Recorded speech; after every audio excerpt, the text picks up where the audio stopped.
दोस्तों वक्त आ गया है अपनी आवाज उठाने का, अपना पक्ष रखने का।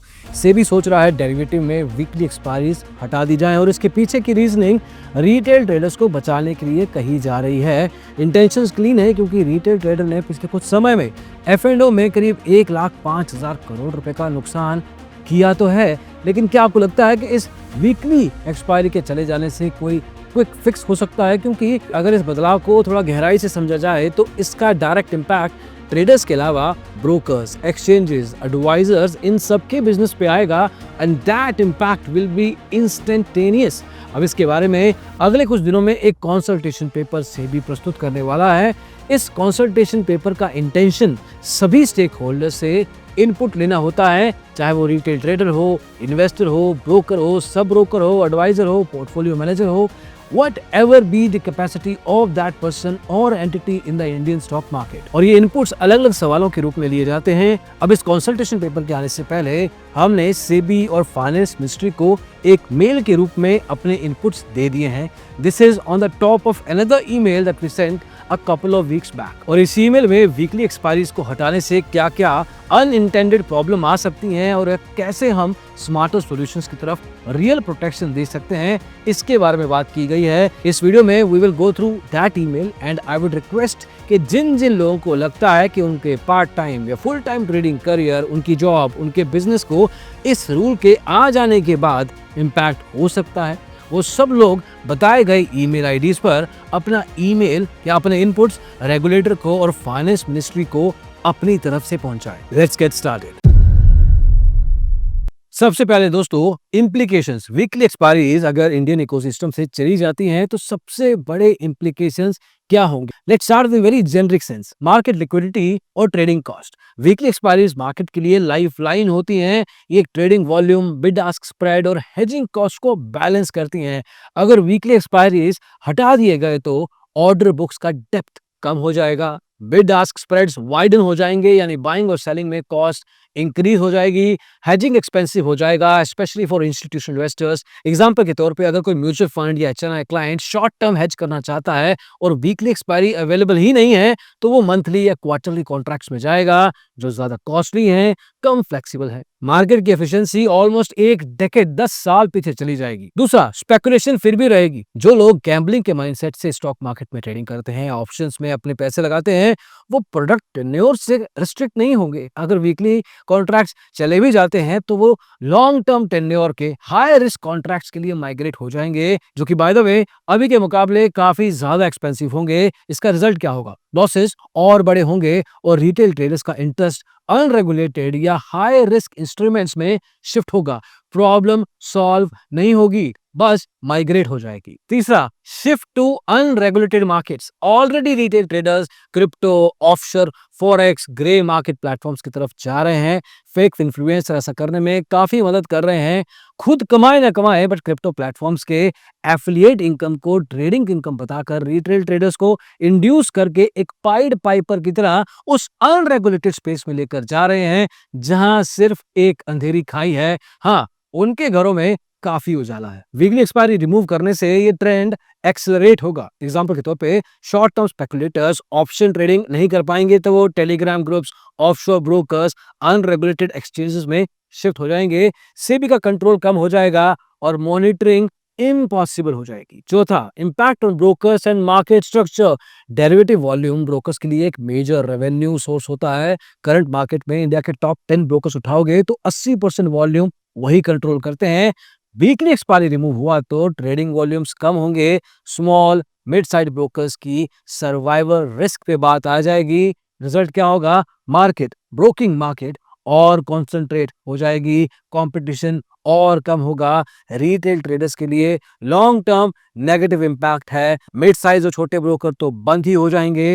हेल्थी मार्केट के लिए कंपटीशन चाहिए होता है, डाइवर्सिटी चाहिए होती है, वो भी खत्म होगी। पांचवा, negligible benefit to mutual funds, क्योंकि कुछ लोगों का कहना है कि इसका direct impact, positive impact mutual fund houses में मिलेगा। उनको पैसा ज्यादा आएगा। रिटेल ट्रेडर डेरिवेटिव मार्केट से एग्जिट करके ऑटोमेटिकली इक्विटी या म्यूचुअल फंड में स्विच हो जाएंगे, जबकि ऐसा कुछ नहीं होने वाला। बिहेवियर इकोनॉमिक्स कहता है कि जो लोग स्पेकुलेटिव माइंडसेट से ट्रेडिंग करते हैं, एंटर होते हैं स्टॉक मार्केट में, वो तब भी शॉर्ट टर्म या हाई रिस्क एवेन्यूज ढूंढेंगे। म्यूचुअल फंड में लॉन्ग टर्म इन्वेस्ट करना उनके दिमाग में आएगा भी नहीं। तो अगर कुछ स्पेकुलेशन लगाई जा रही है कि इससे म्यूचुअल फंड इंडस्ट्री को फायदा होने वाला है, well that does not look like a possibility either. May be कुछ स्पिल ओवर होगा, but overall mutual fund industry के साइज के हिसाब से इट विल बी इनसिग्निफिकेंट। छठा, रेगुलेशंस के बावजूद सेबी के खुद के रिपोर्ट परसिस्टेंट लॉसेस कंफर्म करते हैं। Despite interventions like margin changes, risk disclosures, product tweaks, SEBI की रिपोर्ट कंफर्म करती है कि आज की तारीख में भी 93% ऑफ ऑप्शन ट्रेडर्स,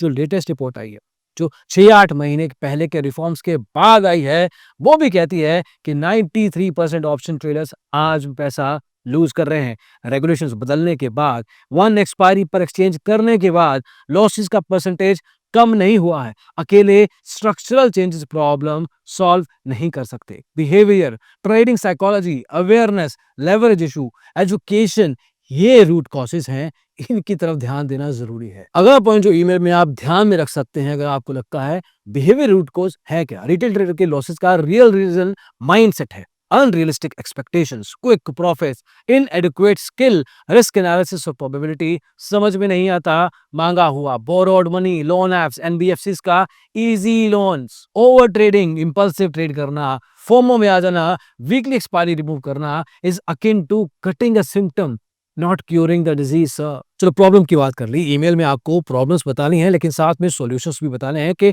आपने एक तरफ की बात की है, what do you think SEBI should ideally be focusing upon, what could be the alternative solution. सबसे पहले मैंडेटरी एग्जामिनेशन फॉर एफ&ओ activation, intermediate level exam introduce करें, analytical risk management knowledge check करें। इस एग्जाम को भी एनआईएसएम की तरह एक्सचेंजेस के थ्रू सिस्टम में रूट करवाया जा सकता है। एग्जाम्पल के तौर पे प्रोबेबिलिटी कैलकुलेशन, मार्जिन रिक्वायरमेंट्स, पे of diagrams, brokers certificate verify करें, बिना उसके एफ&ओ एक्सेस होना ही नहीं चाहिए। एफ&ओ एक्टिवेशन के लिए इस एग्जाम का पासिंग सर्टिफिकेशन वेरिफिकेशन मैंडेटरी है, और इस एग्जाम के क्वेश्चंस प्रैक्टिकल हो, must be huge pool of questions के एग्जाम में क्वेश्चंस सिमिलर होने के चांसेस कम हो, जैसे कि अभी के कुछ एनआईएसएम एग्जाम्स में पैटर्न देखा जा सकता है। इसका फायदा क्या होगा, जो लोग पास करेंगे, इसको अंडरस्टैंड करेंगे, साइकोलॉजी के साथ आएंगे, टेक्निकल्स के साथ आएंगे, वही ट्रेड कर पाएंगे।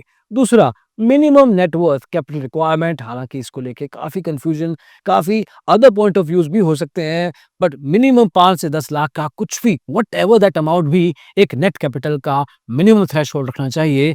Check the data to come to that conclusion, तो किसी भी के पास हर तरह का मॉनेटरी डेटा है, वो वैल्यू डिसाइड करने के लिए, एक ऑब्जेक्टिव डिसीजन लेने के लिए वो डेटा चेक किया जा सकता है। प्रूफ के तौर पे bank statement, ITR, liquid assets को वैलिडेट किया जा सकता है। आज की तारीख में आपको बहुत से ब्रोकर्स मिल जाएंगे जो खाली अकाउंट स्टेटमेंट के बेस पे भी एफ&ओ एक्टिवेट कर देते हैं। इनफैक्ट कई फुल सर्विस ब्रोकर तो ई-केवाईसी के दौरान ही एफ&ओ एक्टिवेशन के लिए जरूरी कागजात बोल के एफ&ओ के लिए जितने भी डॉक्यूमेंटेशन चाहिए होते हैं मंगवा लेते हैं। क्लाइंट को लगता है कि इसके बिना तो अकाउंट, डीएमएट अकाउंट ही नहीं ओपन हो सकता। इससे एक नए क्लाइंट को अकाउंट में एफ&ओ एक्टिवेटेड पहले से ही मिलता है, और ब्रोकर को पता है कि उस क्लाइंट को इस प्रोडक्ट का रिस्क अवेयरनेस है ही नहीं।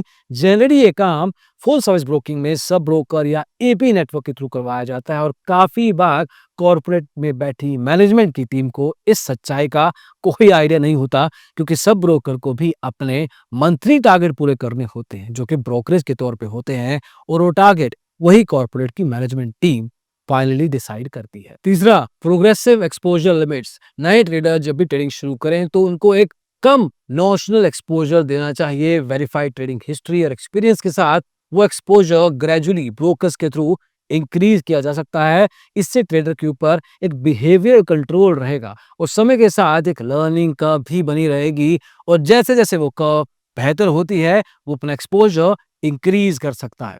चौथा solution, bring intraday margin back. Exact बात मैं 4 साल पहले कितनी बार बोलता रहा, लेकिन आज फिर से दोबारा बोल रहा हूं, ब्रोकर को वापस से इंट्राडे मार्जिन अलाउ करना चाहिए। पीक मार्जिन के रूल ने काफी कुछ बदल दिया था 2020 में, और उस मार्जिन रूल के कारण काफी लोग आंख बंद करके ऑप्शन ट्रेडिंग में आ गए, और ऑप्शन ट्रेडिंग को भी इक्विटी इंट्राडे की तरह समझ के उसमें ट्रेडिंग करने लग गए, जबकि दोनों प्रोडक्ट में जमीन आसमान का फर्क है। सेबी की खुद की रिपोर्ट कहती है कि 29% इंट्राडे ट्रेडर्स आज की तारीख में पहले साल में ही प्रॉफिटेबल होते हैं, और वो 3 साल अगर मार्केट में टिक जाते हैं तो वो परसेंटेज 54% बन जाता है। मतलब 100 में से 54 लोग जो इंट्राडे ट्रेडिंग करते हैं 3 साल के दौरान वो प्रॉफिटेबल होते हैं। Data talks, I am not.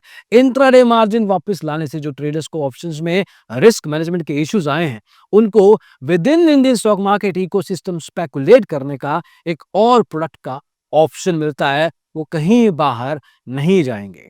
पांचवा, cooling of period after heavy losses. Example के तौर पे अगर किसी ट्रेडर का क्वार्टरली लॉस उसके टोटल मार्जिन के 50% से ज्यादा हो जाता है, this frequency could be anything, this percentage could be anything, पर अगर वो लेवल ब्रीच हो जाते हैं तो टेम्परेरली ऑटोमेटिक F&O सस्पेंशन हो जाए। इससे ओवर ट्रेडिंग प्रिवेंट होगी, बिहेवियरल रिस्क कम होगा, ट्रेडिंग खुद के ट्रेडिंग स्टाइल को रिफ्लेक्ट करेगा और अगले ट्रेड से पहले सीखने की कोशिश करेगा।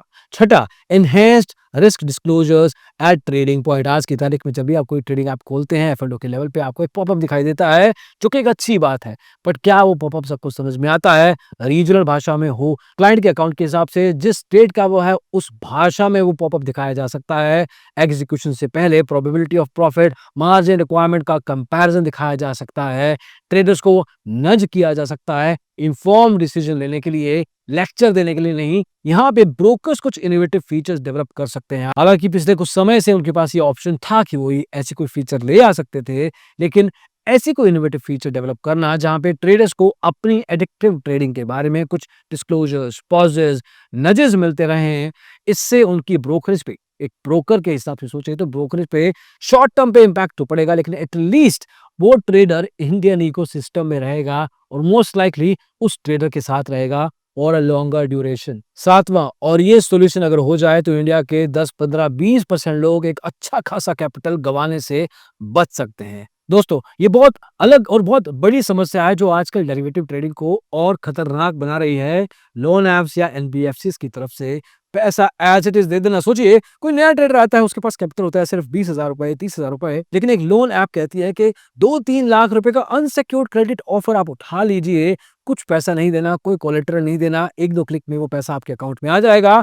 अब उस पैसे से वो F&O में, ऑप्शंस में स्पेकुलेटिव बेट लगाना शुरू कर देता है और ट्रेड गलत हो जाती है तो ना सिर्फ अपना पैसा जाता है बल्कि लोन का बोझ लेकर डूब जाता है, क्योंकि इन तरह के लोन्स को सिर्फ एक बार नहीं लेते, बार बार लेते हैं लोग।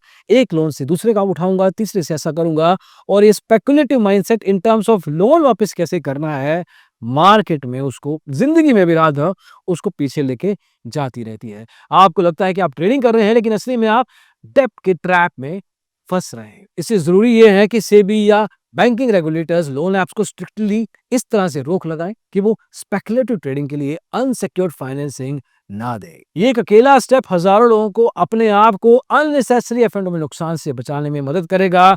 F&O की रिपोर्ट थोड़ी सी बेहतर आएगी और एक्चुअल में जो रिटेल ट्रेडर्स ऑप्शन ट्रेडिंग करना चाहते हैं, समझ के सीख के, वो मार्केट में डीमोटिवेट तो नहीं होंगे। तो दोस्तों, अब आपका एक्शन मैटर करता है, क्योंकि मैंने और कितने ही और रिटेल कम्युनिटी पार्टिसिपेंट्स ने सेबी और फाइनेंस मिनिस्ट्री को अपना पर्सपेक्टिव ईमेल के तौर पे भेजा है।